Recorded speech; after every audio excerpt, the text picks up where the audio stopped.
लो जी, स्वागत। दिल्ली एयरपोर्ट पर हूँ अभी इस वक्त और रात के 8:15 बज चुके हैं। मैं बता दूँ, मेरी जो फ़्लाइट थी ना वो आज सुबह की थी 12:30 बजे की, दिल्ली से लखनऊ और लखनऊ से अबू धाबी। लेकिन मेरी फ़्लाइट हो गई वो कैंसिल, और कैंसिल होने के बाद अभी रात की मेरी फ़्लाइट हुई है 9:30 बजे, 9:15 बजे की, जो कि डायरेक्ट अब अबू धाबी जाएगी। नहीं तो पहले मुझे दिल्ली से लखनऊ और लखनऊ से अबू धाबी जाना पड़ता।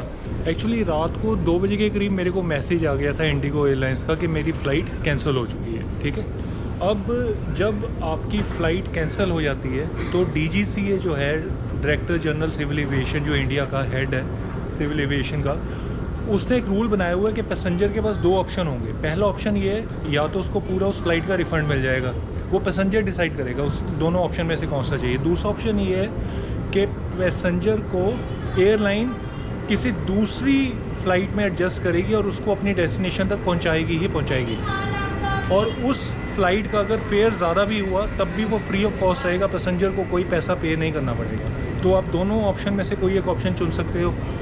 हालांकि इंडिगो ने बड़ा बेहतर काम किया, क्योंकि रात को जब मेरी ये फ़्लाइट कैंसिल हो गई तो मेरे को एक लिंक आ गया था इंडिगो की तरफ से ईमेल में, और SMS आया था, और उस लिंक पे जब मैंने क्लिक किया तो मेरे पास सारे ऑप्शन आ गए थे फ़्लाइटों के। मैं कोई भी फ़्लाइट उसमें से सिलेक्ट कर सकता हूँ।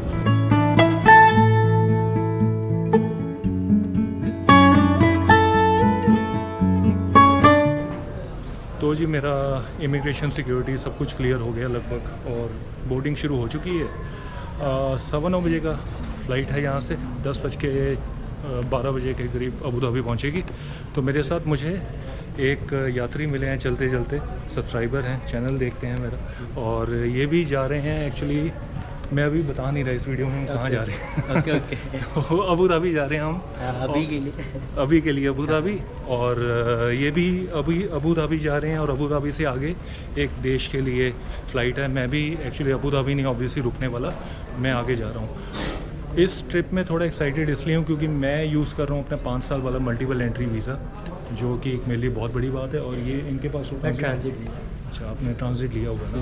48 आवर्स 48 घंटे वाला एहतियात से लिया? हाँ, एहतियात से। अच्छा। और टिकट यही वाली दिखाई थी उसमें? हाँ, इंडिगो नहीं, उसमें आगे का पूछा था। अच्छा, तो विज़ एयर की थी वो। अच्छा, ये चली गई थी। ओके। तो हमारा अबू धाबी में लगभग 17-18 घंटे का लेओवर है। तो एयरपोर्ट पे रुकेंगे ऑब्वियसली हम, तो 18 घंटे का लेओवर है हमारा। क्योंकि प्रॉब्लम ये है कि अबू धाबी में हॉस्टल्स नहीं हैं। हाँ, हॉस्टल्स बिल्कुल नहीं है, और जो होटल है वो बहुत महंगे हैं। बहुत हम विज़ एयर की फ़्लाइट इसलिए चूज़ करते हैं ताकि थोड़ा सा बजट में हो जाए। अब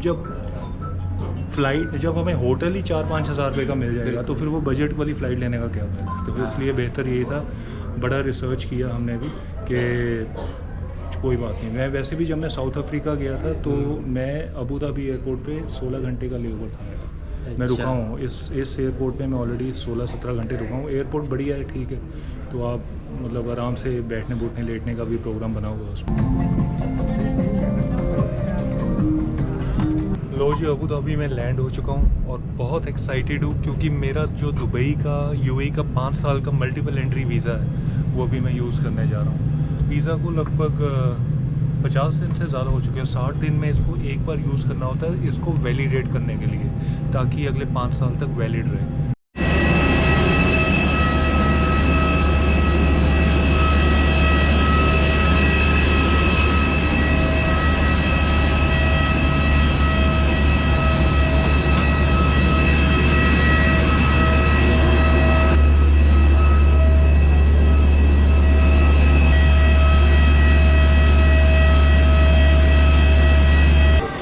लो जी, मेरा एंट्री मिल चुकी है, वीज़ा अप्रूव हो गया, एक्सेप्ट कर लिया, कोई दिक्कत नहीं हुई है।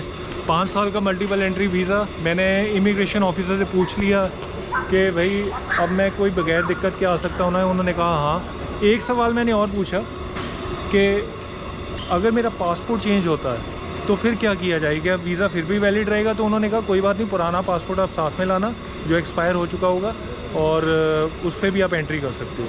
तो ये भी एक सवाल था कि 5 साल के मल्टीपल एंट्री वीज़ा पे क्या होगा क्या नहीं। खैर, दिक्कत ये है कि फ़्लाइट अभी लैंड हुई है T2 पे, और T2 टर्मिनल बहुत छोटा सा टर्मिनल है अबू धाबी का।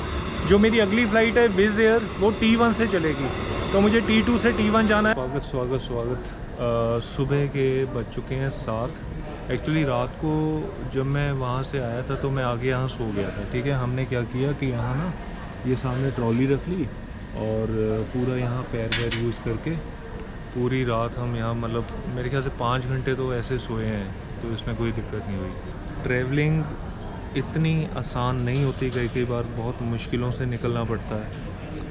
तो लगता तो है वो अच्छी पिक्चर्स, अच्छी सीनरीज, वीडियोस देख करके बड़े मज़े हो रहे हैं, लेकिन नहीं। आपको बता दूं अपना इमिग्रेशन एक्सपीरियंस कैसा रहा था दुबई में, और सॉरी अबू धाबी में और इंडिया में, दोनों। इंडिया में तो सिर्फ उन्होंने 2 चीज़ें पूछी अबू धाबी आने के लिए, एक तो आपका कोविड था, कोविड सर्टिफिकेट, और दूसरा वीज़ा, और कोई तीसरी चीज़ चेक नहीं की, ना होटल बुकिंग। मुझे लगता है फ़्लाइटें फ्लूटें रिटर्न टिकट तो इन्हें पूछनी बंद कर दी, किसी ने कुछ नहीं पूछा। सिर्फ 2 चीज़ें, कोविड का वैक्सीनेशन डबल डोज और साथ में वीज़ा। उसके बाद जब मैं यहाँ अबू धाबी में वो आया तो अबू धाबी की इमिग्रेशन क्लियर करने के लिए हमें 1.5 घंटा लग गया, क्योंकि जिस रूम में हम उतरे थे वहाँ 500 बंदा खड़ा था और इमिग्रेशन ऑफिसर सिर्फ 2 या 3 थे। तो आप इससे अंदाज़ा लगा लो। एक्चुअली अबू धाबी दुबई में ना इन्होंने एक नया सिस्टम शुरू किया है, विदाउट इमिग्रेशन ऑफिसर एक मशीन लगा रखी है। अब ये उन बंदों को उस मशीन में से निकालते हैं। आप अपना पासपोर्ट स्कैन करो, कोई इमिग्रेशन ऑफिसर आपसे बात नहीं करेगा, कोई आपसे सवाल जवाब नहीं होंगे, बस अपना पासपोर्ट डालो और आप सीधा निकल सकते हो। तो सब बंदे उसमें पासपोर्ट डाल रहे थे, लेकिन लगभग सबका एरर आ रहा था कि आप ऑथराइज़ नहीं हो ये सर्विस यूज़ करने के लिए। तो उनको फिर उठा के मैनुअल लाइन में भेज रहे थे ये, जहाँ इमिग्रेशन ऑफिसर बैठे हुए थे। तो फिर मेरे पास 5 साल का मल्टीपल एंट्री वीज़ा था, मेरा भी ऑथराइज़ नहीं था उस गेट में से निकलने के लिए, तो मैं मैनुअली इमिग्रेशन ऑफिसर के पास गया।